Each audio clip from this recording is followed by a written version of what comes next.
아담과 하와가 선악과를 따먹기 이전에는 자신들을 위해서 할 일이 별로 없었습니다.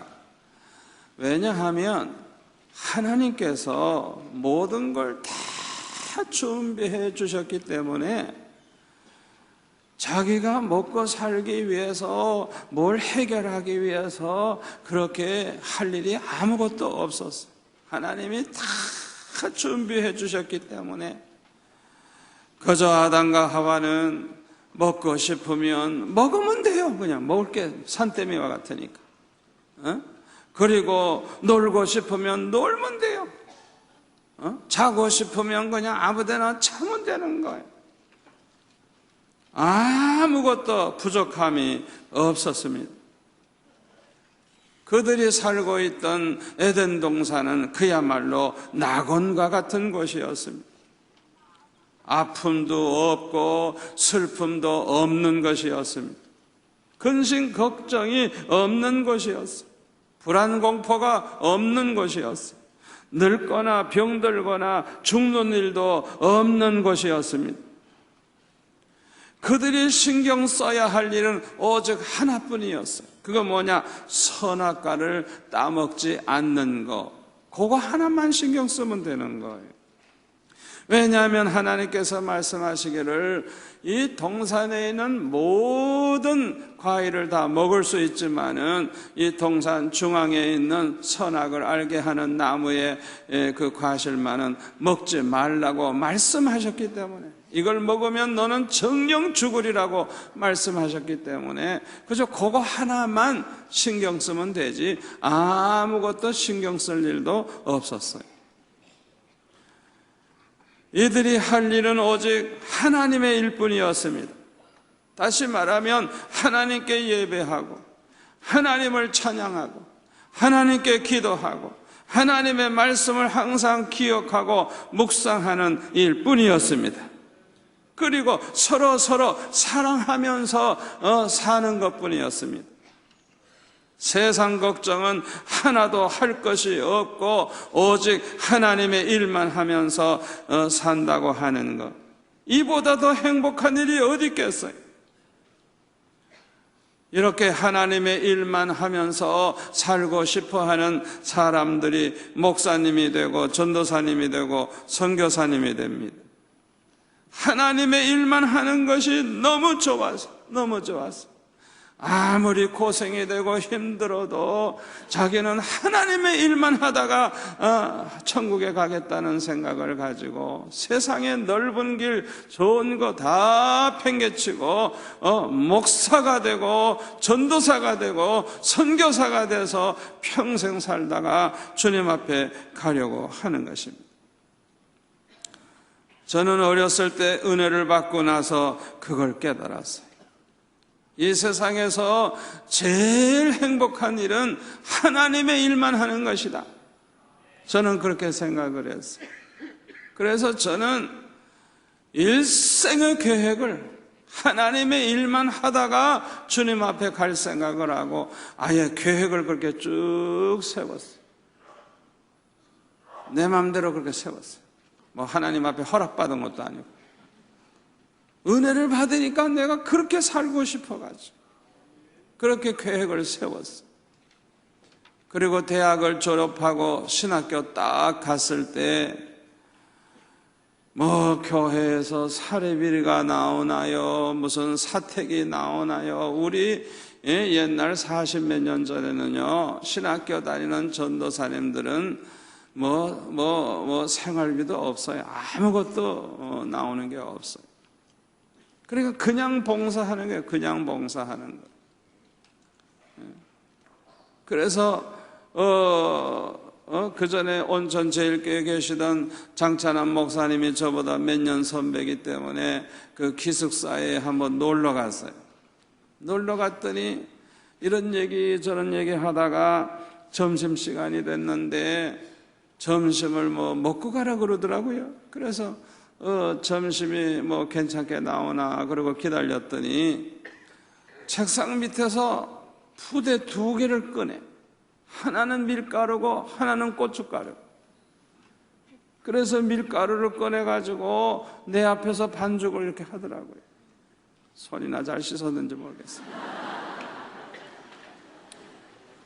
그래가지고 그걸 갖다가 이제 수제비를 만드는 거예요. 그리고 반찬은 고춧가루 하나. 그 고춧가루 그냥 그 안에다 뿌려가지고 그래서 둘이 먹는 거예요. 그렇게 살았어요. 그렇게. 그러니까 점심때가 돼도 신학생들이 굶는 학생들이 많았어요. 기숙사에서 나오는 그 식사가 아주 형편없는 싸구려요. 그러니까 이렇게 콩나물국이 나오는데 콩나물 몇 개가 둥둥 떠다녀. 완전히 그거는 그냥 국물밖에 없어. 그렇게 고생하면서 신학 공부를 해가지고 목사가 됐어요. 그래서 저는 그 신학교 처음에 갔을 때 제가 입시생들을 주로 이제 가르쳤기 때문에 그 당시에 대학교 학비가 6개월에 6,000원 낼 때 3만 원까지 받았으니까 아주 고액 과외 선생이죠. 그 생각해 보세요. 얼마 가격이 값이 되나. 그러니까 생활도 해야 되고 집안 살려야 되고 동생도 대학교 공부시켜야 되고 하니까 1학년 때 제가 좀 그냥 과외 공부를 이제 선생했어요. 그때 기도가 뭐냐? 아버지, 나 주의 일만 하고 싶어요. 주의 일만 하고 싶어요. 주의 일만 좀 하게 해주세요. 얼마나 기도했는지 몰라요. 아버지, 굶어도 좋습니다. 나는 하나님의 일만 하고 싶습니다. 제발 하나님의 일만 하게 해달라고. 그렇게 하나님 앞에 기도하니까 하나님께서 얼마나 바쁘게 쓰시는지 아예 그냥 개척교회를 하게 하시는데요.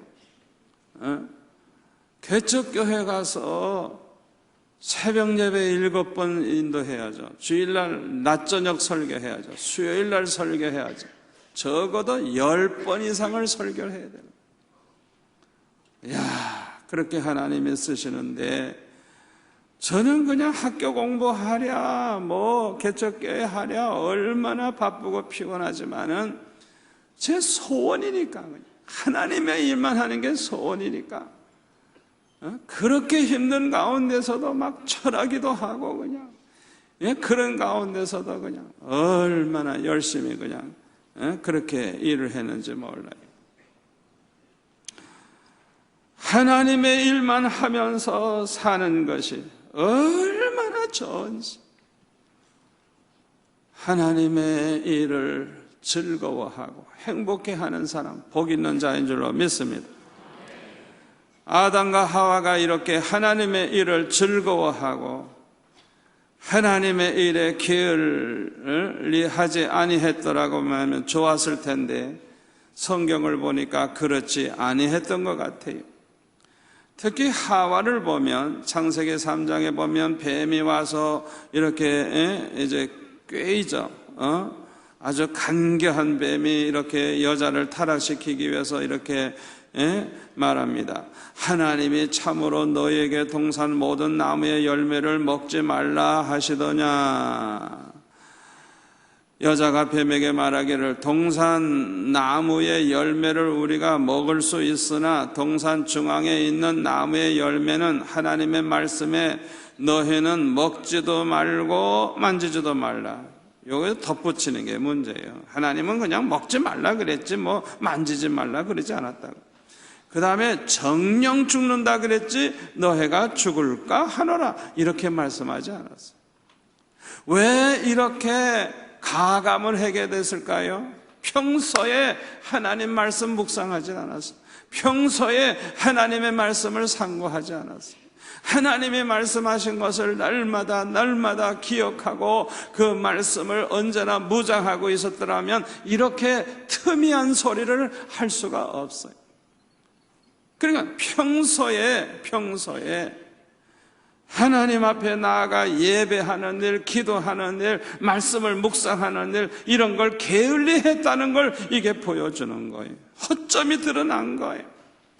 그러니까 이제 뱀이 아주 자신감이 생긴 거예요. 그래가지고 너희가 결코 죽지 아니하리라, 자신 있게 거짓말할 수 있는 거예요. 그리고 너희가 그것을 먹는 날에는 너희 눈이 밝아져서 하나님과 같이 되어 선악을 알 줄 하나님이 아심이니라. 아주 그냥 거짓말을 그냥 아주 뻔드르르하게 아주 해요. 이 사탄은 거짓말쟁이거든요.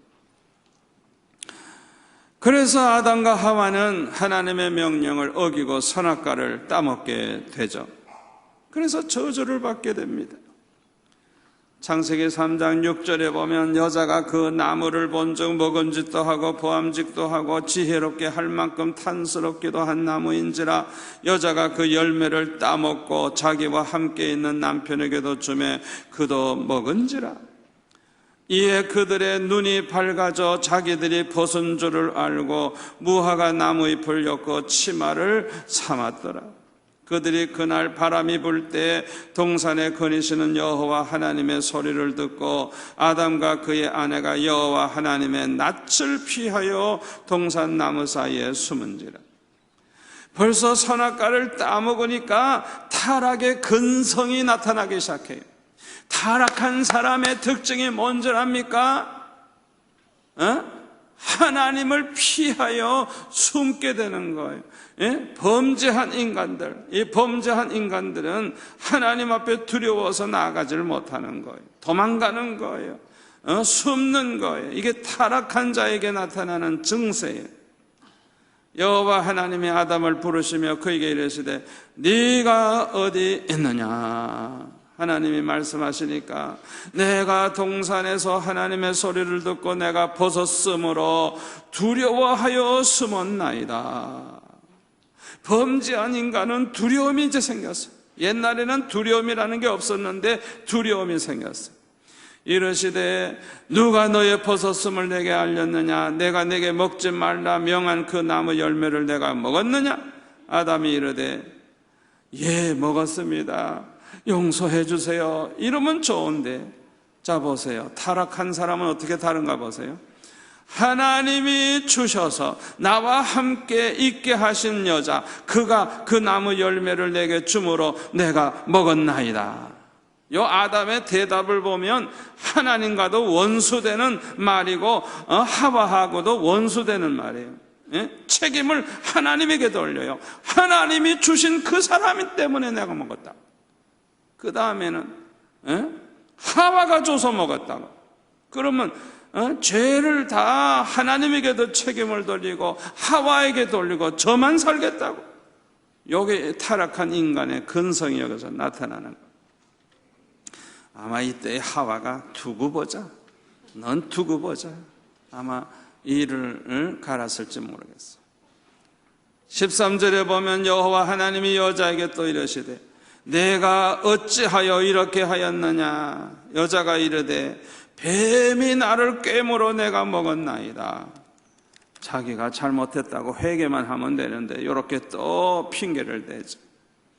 그러니까 이번에는 하나님께서 뱀에게 말씀하시기를 내가 모든 가축과 들의 모든 짐승보다 더욱 저주를 받아 배로 다니고 살아있는 동안 흙을 먹을지니라. 내가 너로 여자와 원수가 되게 하고 내 후손도 여자의 후손과 원수가 되게 하리니 여자의 후손은 내 머리를 상하게 할 것이요 너는 그의 발꿈치를 상하게 할 것이니라. 장차 여인의 후손 예수 그리스도가 메시아가 와서 뱀의 머리를 박살을 낼 것을 말씀하시는 거예요. 그들이 예수님을 십자가에 못 박지만은 다시 부활하심으로 그들의 목적이 실패될 걸 말씀하는, 발뒤꿈치를 상하게 하는 정도밖에 안 되는 것처럼. 그러니까 벌써 메시아를 여기서 약속하고 있습니다. 16절에 보면 여자에게 이르시되 내가 내게 임신하는 고통을 크게 더하리니 내가 수고하고 자식을 낳을 것이며 너는 남편을 원하고 남편은 너를 다스릴 것이니라 하시고 아담에게 이르시되 내가 내 아내의 말을 듣고 내가 내게 먹지 말라 한 나무의 열매를 먹었은즉 땅은 너로 말미암아 저주를 받고 너는 네 평생에 수고하여야 그 소산을 먹으리라. 땅은 내게 가시덤불과 엉겅퀴를 낼 것이라. 내가 먹을 것은 밭의 채소인즉 내가 흙으로 돌아갈 때까지 얼굴에 땀이 흘러야 먹을 것을 먹으리니 내가 그것에서 취함을 입었습니다. 너는 흙이니 흙으로 돌아갈 것이니라 말씀을 했습니다. 그러니까 잘 들으세요. 먹고 사는 문제로 고생을 하고 얼굴에 땀이 흘러야 먹고 사는, 이것은 선악과를 따먹은 이후에, 범죄한 이후에 생겨난 것이지 그전에는 그게 없었어요. 선악과를 따먹은 저주로 말미암아 온 것이 뭐냐? 먹고 사는 문제 때문에 걱정하는 인생이 되는 거예요. 고생하면서 그렇게 고생하면서 살게 된 거예요. 아담과 하와가 선악과를 따먹은 이후에 가장 비극적인 저주는 인간의 성품이 마귀의 성품을 가지게 된 것이 바로 가장 비극적인 저주입니다. 이러한 성품의 변화가 인간 사회를 아주 불행하게 만든 것입니다. 잘 들으세요. 이 세상을 지옥으로 만드는 것은 가난이 아닙니다. 인간의 악한 성품입니다. 우리 인간이 모두가 다 그 성품이 착하고 의롭고 진실하다고 하면 얼마나 살기 좋은 세상이 되겠습니까? 창세기 18장에 보면 아브라함의 성품이 얼마나 착하고 의롭고 진실한지 몰라요. 창세기 18장에 보면은 아브라함에게 어떤 나그네가 찾아왔는데 그 나그네에게 들어오라고 그러고 물을 가져와서 씻으라고 그러고 먹을 걸 준비할 테니까 좀 잡숫고 쉬고 가라고 그러고 얼마나 적극적으로 대접하려고 그러고 얼마나 섬기는지 몰라. 이게 아브라함이 어떤 사람이라는 걸 보여주는, 아브라함의 성품을 보여주는 거예요. 이 세상에 아브라함과 같은 사람들만 있다고 상상해 보세요. 얼마나 살기 좋은 세상인가. 아멘. 롯은 아브라함만큼 그렇게 성품이 좋지는 않았지만은 흉내는 냈어요. 흉내는. 아브라함에게 왔던 두 천사가 소돔 고모라에 갔을 때 이 롯이 영접을 하고 아브라함처럼 뭐 진수성찬 대접하지는 않았지만은 간단하게 대접을 했죠. 아브라함하고 비교가 안 돼요. 이렇게 부족하지만 그럼에도 불구하고 아브라함 흉내를 낸 이 롯을 하나님은 의인으로 인정을 하시고 소돔 고모라 멸망할 때 그를 하나님이 살려주셨어요. 좋은 성품의 사람은 하나님께 대한 관심이 큽니다. 그래서 좋은 성품을 가진 사람일수록 하나님을 위해서 살려고 그러고 하나님을 잘 섬기고 하나님을 기쁘시게 해드리는 일을 많이 해요. 그래서 하나님을 가까이 하고 하다가 보면 그 성품이 하나님의 성품을 점점 더 닮아가게 되는 것입니다. 그리고 좋은 성품의 사람은 이웃에 대한 관심이 커요. 그래서 좋은 성품을 가진 사람들은 가족들에게도 얼마나 잘하는지 몰라요. 형제들에게도 사랑을 베풀고 친척들에게도 사랑을 베풀고 이웃 사람에게도 사랑을 베풀고 심지어는 원수에게라도 원수를 원수로 갚지 아니하고 사랑을 베풀어요. 이렇게 좋은 성품을 가진 사람들이 이 세상을 살기 좋은 세상으로 만드는 것입니다.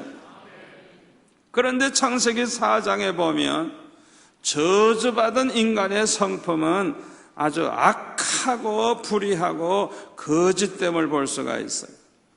창세기 4장에 보면 아담이 그의 아내 하와와 동침하며 하와가 임신하여 가인을 낳고 이르되 내가 여호와로 말미암아 득남하였다. 그렇게 이제 말했어요.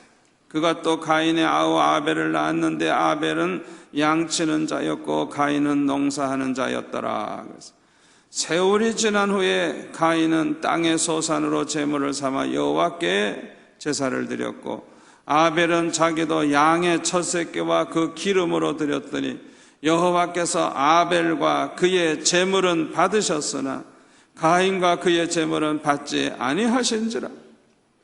가인이 몹시 분하여 안색이 변하니 여호와께서 가인에게 이르시되 내가 분하여 하면 어찌 됨이며 안색이 변하면 어찌 됨이냐.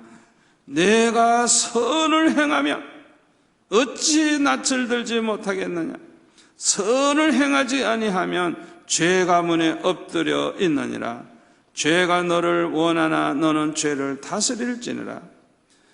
자, 여기에서 이 가인이 얼마나 악하고 불의하고 거짓된 인간인가 잘 보시기를 바랍니다. 그러니까 자기 동생 아벨의 제사는 하나님이 연락해 주셨지만은 자기의 제사는 연락해 주지 않으니까 화를 낸 거예요. 막 분하여 안색이 다 변하였다는 거예요. 예? 그런데 하나님이 책망을 하는 거예요. 네가 선을 행하면 어찌 낯을 들지 못하겠느냐. 평소의 행동이 아주 악했다는 걸 보여주는 거예요. 예? 그래서 8절에 보면 가인이 그의 아우 아벨에게 말하고 그들이 들에 있을 때에 가인이 그의 아우 아벨을 쳐 죽이니라. 아벨을 시기하고 미워하고 결국에는 죽이고 말았어. 그 당시에 무슨 사람이 누가 있습니까? 자기 형제밖에 없는데 그래 그 동생을 죽여요? 세상에 이런 악독한 인간이 어디 있어요? 9절에 보면 여호와께서 가인에게 이르시되 네 아우 아벨이 어디 있느냐? 그가 이르되 내가 알지 못하니이다. 아주 거짓말, 새빨간 거짓말하죠. 내가 내 아우를 지키는 자니까. 이르시되 내가 무엇을 하였느냐? 내 아우의 핏소리가 땅에서부터 내게 호소하느니라. 땅이 그 입을 벌려 내 손에서부터 내 아우의 피를 받았은즉 내가 땅에서 저주를 받으리니 내가 밭을 갈아도 땅이 다시는 그 효고를 내게 주지 아니할 것이요 너는 그 땅에서 피하여 유리하는 자가 되리라. 저주를 받습니다. 가인이 말합니다. 내 죄벌이 지기가 너무 무거우니이다. 주께서 오늘 이 지면에서 나를 쫓아내시온즉 내가 주의 낯을 배웁지 못하리니 내가 땅에서 피하며 유리하는 자가 될지라. 무릇 나를 만나는 자가 다 나를 죽이겠나이다. 하나님 앞에 잘못했다고 회개는 하지 아니하고 죄벌이 너무 무겁다 그러면서 자기가 아우를 죽였으니까 도둑놈의 눈에는 다 도둑으로 보이는 것처럼 살인자의 눈에는 사람이 다 살인자로 보이는 거예요. 그러니까 누구든지 나를 만나면 나를 다 죽일 거라고 그런 걱정을 하는 거예요. 얼마나 이 가인이 악하고 불의하고 거짓된 인간인가를 여기서 알 수가 있습니다. 이 가인에 대해서 사도 요한은 이렇게 말합니다. 요한일서 3장 12절에 보면 가인같이 하지 말라. 그는 악한 자에게 속하여 그 아우를 죽였으니 어떤 이유로 죽였느냐? 자기의 행위는 악하고 그의 아우의 행위는 의로움이니라. 아우를 죽인 이유가 뭐예요? 자기는 악하고 아우는 의롭기 때문에 죽였대요. 세상에 이런 못된 인간이 어디 있어요? 그러니까 자기가 악한 짓을 할 때 동생도 똑같이 함께 해주면 좋겠는데 동생은 안 따라하는 거예요. 그래가지고 동생은 모든 게 잘 되고 축복받고 하나님이 기뻐하시니까 그걸 오히려 시기 질투하고 미워해서 의로운 아우를 때려 죽이는 인간, 세상에 이런 악독한 인간이 어디 있겠습니까? 요한일서 3장 13절에 보면 형제들아 세상이 너희를 미워하여도 이상히 여기지 말라. 우리는 형제를 사랑함으로 사망에서 옮겨 생명으로 들어간 줄을 알거니와 사랑하지 아니하는 자는 사망에 머물러 있느니라. 그 형제를 미워하는 자마다 살인하는 자니 살인하는 자마다 영생이 그 속에 거하지 아니하는 것을 너희가 아는 바라. 사도 요한은 이렇게 말하고 있어요. 저주받은 인간의 성품은, 그 성품이 어떻게 나타나느냐? 남을 미워하는 것으로 나타나는 것입니다. 이 미움이 원수를 만들어요. 미움이 적을 만들어요. 여기에서 싸움이 생기고 미워하다가 보니까 싸움이 생기고 전쟁이 일어나서 모든 비극이 여기에서 시작이 되는 것입니다. 우리가 살다가 보면 남을 미워할 수 있다고 생각할지 모릅니다. 그러나 우리가 알아야 할 것은 형제를 사랑하지 않고 미워하면 살인자가 되고 영생이 그 속에 거하지 아니하게 되고 사망에 머물러 있게 된다는 걸 기억하시기를 바랍니다. 알아듣기 쉽게 말하면 남을 미워하는 사람은 구원받지 못한 사람입니다. 하나님의 자녀가 아닌 것입니다. 천국 시민이 아닌 것입니다. 마귀의 자녀인 것입니다. 요한일서 3장 10절에 보면 하나님의 자녀와 마귀의 자녀가 나타나나니 어떻게 나타나느냐? 형제를 사랑하고 형제에게 불의를 행치 아니하는 사람은 하나님께 속한 자예요. 하나님의 자녀예요. 형제를 사랑하지 않고 형제에게 불의한 짓을 하는 사람은 마귀의 자녀라고, 하나님께 속하지 아니한 마귀의 자녀라고 요한일서 3장 10절에 보면 말씀하고 있습니다. 남을 미워하는 사람은 저주 가운데 있는 사람입니다. 저주받은 인생은 남을 미워하면서 사는 것. 이 가인은 저주받은 인간이에요. 아우를 미워하고 미워하다가는 때려 죽이고 결국에는 저주받은 인간이 되고 말았어요. 제가 지난 주일날도 말씀드렸죠. 우찌무라 간조가 가장 큰 저주는 질병에 걸리는 것도 아니고 실패하는 것도 아니고 배신당하는 것도 아니고, 만일 저주가 있다고 하면 그것은 세 가지인데, 첫째로는 하나님이 믿어지지 않는 것이라 그랬어요. 하나님이 믿어지지 않는 거예요. 이건 버림받은 증거예요. 두 번째로는 성경을 읽고 외우고 많이 알아도 하나님의 말씀이 귀에 들리지를 않아. 하나님의 음성이 들리질 않아. 이게 저주라 그랬어요. 세 번째 저주는 감사하는 마음이 생겨나지 않는 것이라 그랬어요. 감사하는 마음이 생겨나지라. 하나님 앞에 감사하는 마음이 안 생겨. 이거 보통 저주가 아니에요. 오히려 원망 불평하는 마음만 생겨나는 거예요. 이게 저주받은 사람의 증거인 것입니다. 감사하는 마음이 생겨나지 않는 사람은요, 아무리 예배를 드려도요 은혜가 되지 않습니다. 은혜가 되질 않아요. 마음에 기쁨이 없어요. 평강이 없어요. 마음이 사막과 같아요. 답답해요. 목말라요. 그리고 이상하게 자꾸만 화가 나요. 신경질이 나요. 그리고 입에서 원망불평이 나와요. 저주 악담이 나와요. 이런 사람은 빨리 회개해야 됩니다. 그렇지 아니하면 마귀의 종이 되고 사울 왕과 같이 됩니다. 참으로 불행하게 되는 것입니다. 우리 찬양을 하나 부르겠습니다. 찬양하라 감사하라 기뻐하라. 찬양하라 내 영혼아, 찬양하라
할렐루야. 우리 삶 가운데서 저절로 찬양이 나오고 감사하는 마음이 자꾸만 속에서부터 생겨나고 그냥 기쁨이 넘친다고 하면 이 사람은 아주 굉장히 건강한 그런 믿음의 사람입니다. 여러분들이 그렇게 저절로 이루어지면 그보다 더 좋을 게 없어요. 그렇게 안 되면 그렇게 살려고 노력을 하세요. 날마다 찬양을 부르려고 노력을 하세요. 날마다 감사하는 마음을 가지려고 노력을 하세요. 그리고 기뻐하려고 노력을 하세요. 노력을 하세요. 그게 얼마나 중요한지 몰라요. 여러분, 우리가 힘들어도 찬양을 불러보세요. 답답할 때 찬양을 불러보세요. 마음에 고민이 있을 때 찬양, 아주 은혜로운 찬양을 불러보세요. 찬양하는 동안에 마음에 평안이 오고 기쁨이 옵니다. 찬양할 때 성령이 임하십니다. 여러분이 그거 아셔야 돼요. 이 찬양 중에 성령이 역사하신다는 걸 알아야 돼요. 집안에서 자꾸 우환이 있고 식구들이 다투고 기분이 나빠가지고 말도 안 하고 이거는 완전히 사탄이 장악하고 있는 거예요. 여러분 가정에 그런 분위기라고 하면 아주 내일은 그냥 집에 가서 그냥 하나님 앞에 그냥 힘껏 그냥 찬양을 좀 하세요. 아멘. 혼자서라도 그냥 힘있게 찬양을 좀 해보세요. 그러면 그 원수 마귀가 도망갑니다. 여러분 가정의 분위기가 달라집니다. 질거 우환이 물러갑니다. 놀라운 역사가 일어나요. 찬양 중에 하나님이 임재하신다 그랬어요. 우리가 찬양할 때 하나님이 우리 가운데 임재하신다는 걸 믿으시기를 바랍니다. 그러니까 우리가 건강한 신앙생활 하려고 하면 찬양이 있어야 돼요. 찬양. 그리고 우리가 건강한 신앙생활을 하려고 하면 말로도 감사해야 돼요. 찬양으로도 감사해야 돼요. 물질로도 감사해야 돼요. 꼭 명심하세요. 저는 우리 교회에 1,000번째 헌금 드리는 분들이 참 많이 있는데 이분들에게 굉장한 간증거리가 많으리라고 저는 생각합니다. 간증을 시키질 않아서 그렇지 간증하라 그러면 아마 간증거리가 굉장히 많을 거예요. 날마다 감사하면서 사는 사람에게 기적이 일어납니다. 기적이 일어나요. 우리 친척 가운데 아주 가난하게 사시는 분이 있어요. 그런데 그분은 장사를 하는데 무슨 장사하냐면 돼지고기 장사를 해요. 이렇게 가게가 있는 것도 아니고 돼지고기를 길바닥 그 시장에서 받아가지고 팔아요.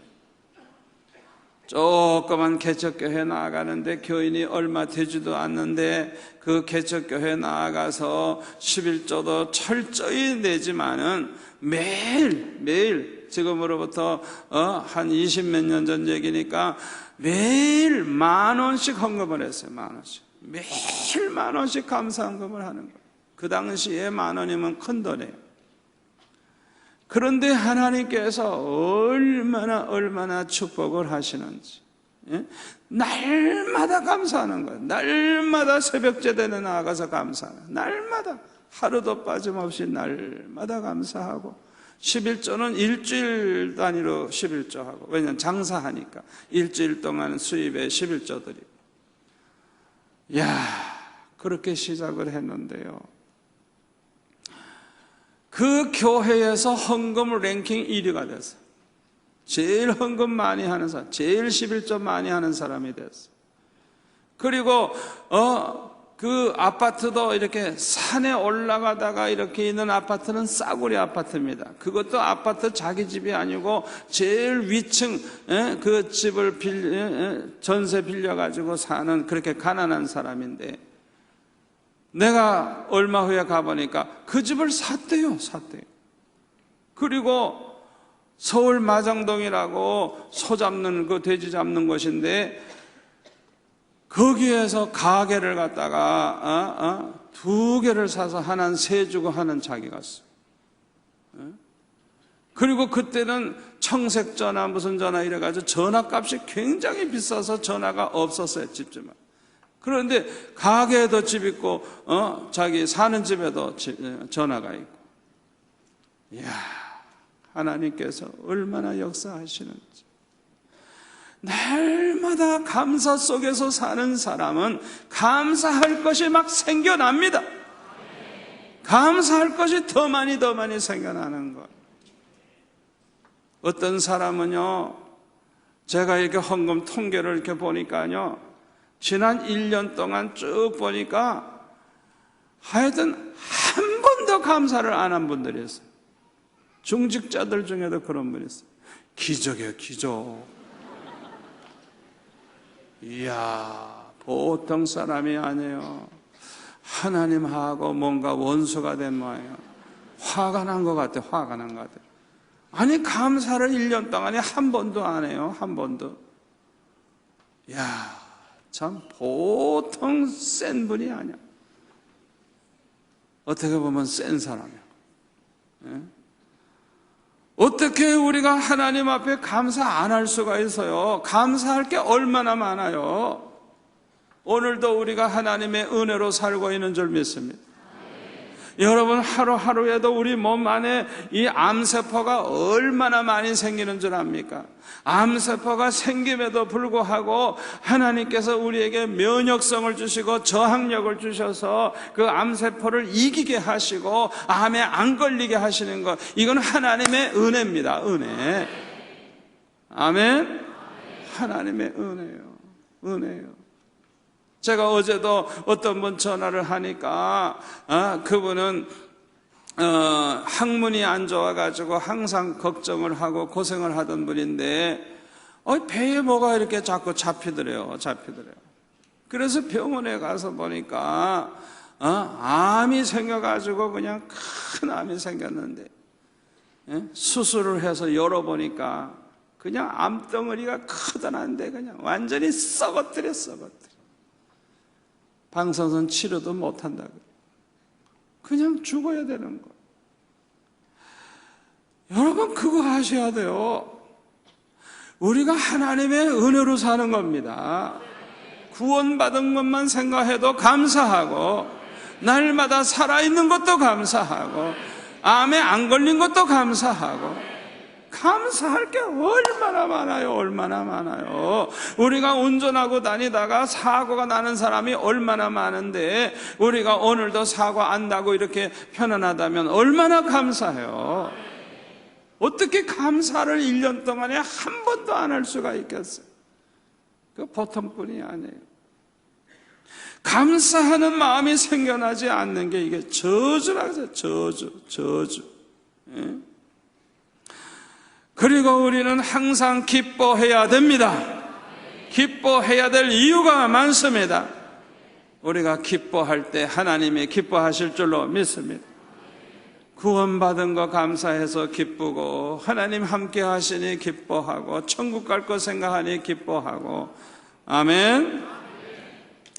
우리가 이 세상에서 아무리 돈을 많이 벌고 박사가 되고 출세를 한다고 해도 하나님이 믿어지지 아니해서 끝까지 하나님을 믿지 않게 된다고 하면 이것은 가장 큰 저주를 받은 사람입니다. 지옥의 멸망을 당하는 것보다 더 큰 저주가 어디 있겠어요? 어떤 사람은 모태신자로서 태어날 때부터 교회 다녔고 주일학교 교육을 받았어요. 성경을 읽기도 했고 배우기도 했습니다. 그러나 그는 하나님이 믿어지지 아니하기 때문에 청년이 된 후에는 아예 교회 나오지도 않고 세상으로 나아가서 불신자들과 어울려서 불신자들과 똑같이 그렇게 생활을 하다가 병들어서 그렇게 죽는 사람을 제가 봤어요. 얼마나 잘생겼는지 몰라요. 키도 나보다 커요. 아주 인물도 잘났어요. 건강해요. 체구가 아주 건강. 그냥 술을 먹어도 그냥 소주를 몇 병씩 먹어도 끄떡없는 아주 그냥 얼마나 건강한지 몰라요. 밤 12시에 들어오는 적이 없어요. 그냥 항상 늦게 들어와요. 인물 잘났지, 술 잘 먹지. 그러니까 얼마나 술집 여자들이 달겨드는지 그냥 바람을 그냥 피울 대로 피우고. 그러다가 간경화에 걸려가지고 배가 이렇게 남산만해졌어요. 어느 날 집에 누워있을 때 그 부인 집사님이 저보고 신방 와달라 해서 갔더니 꼭 그냥 애벤 사람 같아. 누워있는데도 배가 이렇게 올라와 있어요. 얼마나 배가 부었는지. 그때 저보고 하는 얘기가, 목사님, 지금은요 의학이 발달돼가지고요 간경화쯤이야 얼마든지 고칩니다. 약이 지금 굉장히 좋아졌고요 이러면서 아주 큰 소리 팍팍 치더라고요. 걱정을 조금 더 안 해. 오히려 날 위로해.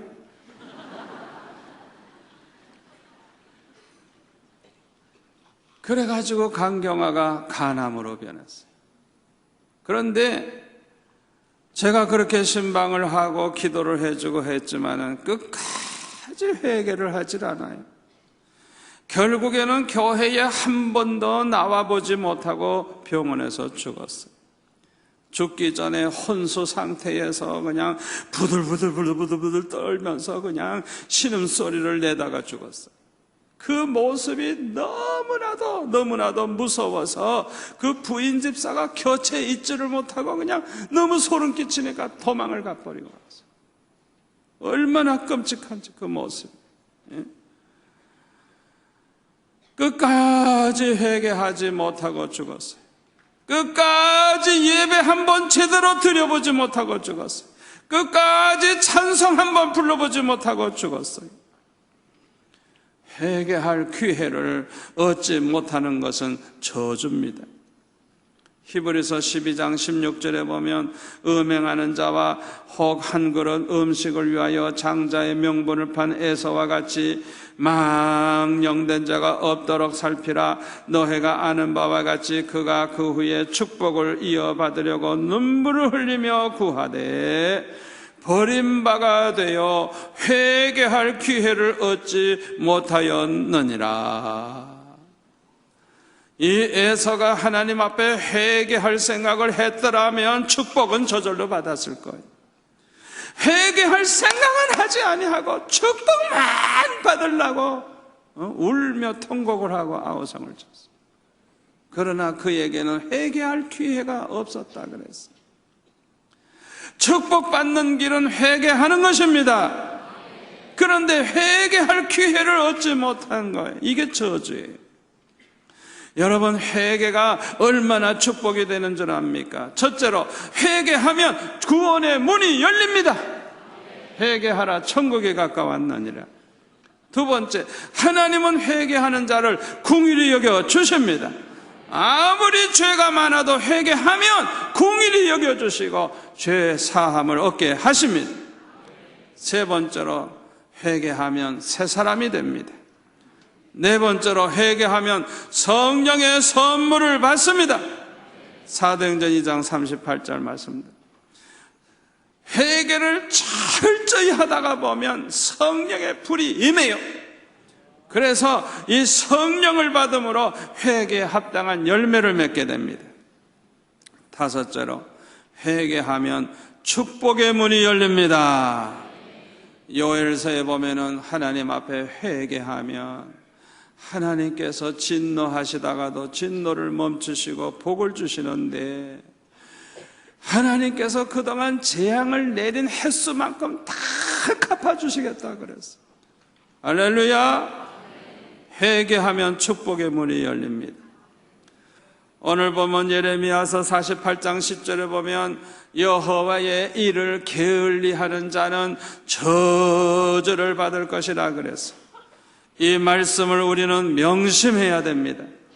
우리가 아무리 먹고 살기가 어렵고 바쁘다고 해도 하나님의 일을 게을리해서는 안 됩니다. 왜냐하면 하나님의 일을 게을리하면 저주를 받게 되기 때문인 것입니다. 그러므로 우리는 하나님의 일을 게을리하지 않아야 되겠는데, 그러면 하나님의 일이란 무엇을 말하는 것일까요? 요한복음 6장 28절 29절 화면에 나오니까 같이 읽겠습니다. 그들이 묻되 우리가 어떻게 하여야 하나님의 일을 하오리까? 예수께서 대답하여 이르시되 하나님께서 보내신 이를 믿는 것이 하나님의 일이니라 하시니. 아멘. 하나님께서 보내주신 예수 그리스도를 믿는 것이 하나님의 일이라고 말씀하고 있습니다. 우리가 이 세상에서 사는 동안에 많은 일을 하게 되지만은 가장 중요한 일은 하나님의 일입니다. 그런데 하나님의 일은 예수 그리스도를 믿는 것이라고 말씀하셨어요. 요한복음 6장 35절에 보면 예수께서 이르시되 나는 생명의 떡이니 내게 오는 자는 결코 줄이지 아니할 터이요 나를 믿는 자는 영원히 목마르지 아니하리라. 할렐루야. 우리가 예수를 잘 믿으려고 하면 항상 예수님께 나아가야 합니다.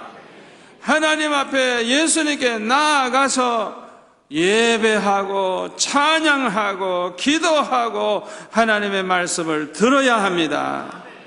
그리고 말씀대로 살아야 됩니다. 하나님 말씀대로 사랑을 실천하고 하나님 말씀대로 섬기는 일을 하고 하나님 말씀대로 나누는 일을 하고 하나님의 말씀대로 우리 성도들과 교제를 해야 되는 것입니다. 그리고 한 걸음 더 나아가서는 말씀을 전해야 합니다. 왜냐하면 주님의 지상 명령이기 때문에 그래요.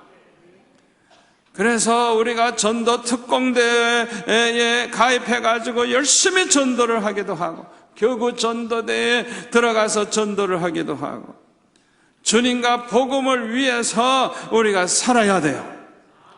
마가복음 10장 29절에 보면 뭐라 그랬어요? 주님과 복음을 위해서 집을 바치고 밭을 바치고 부모 형제 자녀를 바친 사람은 금세에 우리가 100배의 축복을 받고 영생을 얻지 못할 자가 없다 그랬어요. 주님과 복음을 위해서 우리가 살 때 이렇게 축복을 받는다는 걸 믿으시기를 바랍니다. 이렇게 주님께 나아가서 예배하는 일, 찬양하는 일, 기도하는 일, 말씀을 듣는 일, 말씀대로 사는 것, 말씀을 전하는 것, 이 모든 것이 다 하나님의 일인 것입니다. 하나님의 일을 부지런히 할수록 은혜 받을 기회가 많아져요. 따라서 믿음이 건강해집니다. 경건한 삶을 살게 됩니다. 귀한 그릇이 됩니다. 교회에 부흥을 가져옵니다. 복음이 전파됩니다. 면류관 상급을 받게 됩니다. 마태복음 6장 33절에 보면 뭐라 그랬어요? 그런즉 너희는 먼저 그의 나라와 그의 의를 구하라. 그리하면 이 모든 것을 너에게 더하시리라. 아멘. 하나님의 일을 우리가 잘하면 세상 복은 그냥 따라오는 거예요. 따라오는 거예요. 요한 3서 1장 2절 사랑하는 자여 내 영혼이 잘된 같이 내가 범사에 잘되고 강건하기를 내가 간구하노라. 우리가 하나님의 일을 잘하면 영혼이 잘됩니다. 영혼이 잘되면 범사가 잘되고 강건한 축복이 따라올 줄로 믿습니다. 그런데 하나님의 일을 게을리하면 어떻게 될까요? 하나님과 멀어집니다. 은혜 받을 기회가 없어집니다. 따라서 믿음이 자라나지를 않고 오히려 약해집니다. 죄 지을 시간이 많아집니다. 그래서 타락하게 됩니다. 하나님의 일을 게을리하다가 보면 결국은 진노를 받게 되고 저주받을 인생이 되고 구원을 받아도 부끄러운 구원을 받게 됩니다. 히브리서 10장 23절에 보면 이런 말씀이 있습니다. 또 약속하신 하나님은 미쁘시니 우리가 믿는 도리의 소망을 움직이지 말며 굳게 잡고 서로 돌아보아 사랑과 선행을 격려하며 모이기를 패하는 어떤 사람들의 습관과 같이 하지 말고 오직 권하여 그 날이 가까움을 볼수록 더욱 그리하자. 아멘. 주님 오실 날이 가까우면 가까울수록 많은 사람이 타락을 해요. 타락의 시작이 무엇으로 시작되는 줄 알아요? 교회 나오던 사람이 안 나오는 거예요. 열심히 나오던 사람이 잘 안 나오기 시작하는 거예요. 그리고 딴청을 하는 거예요. 하나님을 멀리하고 하나님을 멀리하다가 보니까 은혜 받을 기회도 없어지고 받은 은혜도 다 잃어버리게 되고, 따라서 믿음은 점점 더 약해지게 되고 죄만 자꾸 더 많이 짓게 되고, 그러다 보면 진노를 받게 되고 그 다음에는 저주받을 인생이 되는 것입니다. 그렇기 때문에 주님이 오실 날이 가까움을 볼수록 모이기를 더 열심히 해야 되는 것입니다. 여러분, 그거 아셔야 돼요. 절대로 게을리하지 마세요. 하나님의 일에 게을리하지 마세요. 하나님의 일에 충성하시기를 바랍니다. 이것이 축복받는 비결인 것입니다. 하나님의 일을 부지런히 하시기를 바랍니다. 그리하면 은혜 받을 기회 많아지고 믿음이 좋아지고 참 하나님 기뻐하시는 일꾼 되고 교회 부흥을 가져오게 되고 땅끝까지 복음 전하는 일꾼 되고 하나님 앞에 섰을 때는 칭찬과 면류관을 받게 될 줄 믿습니다.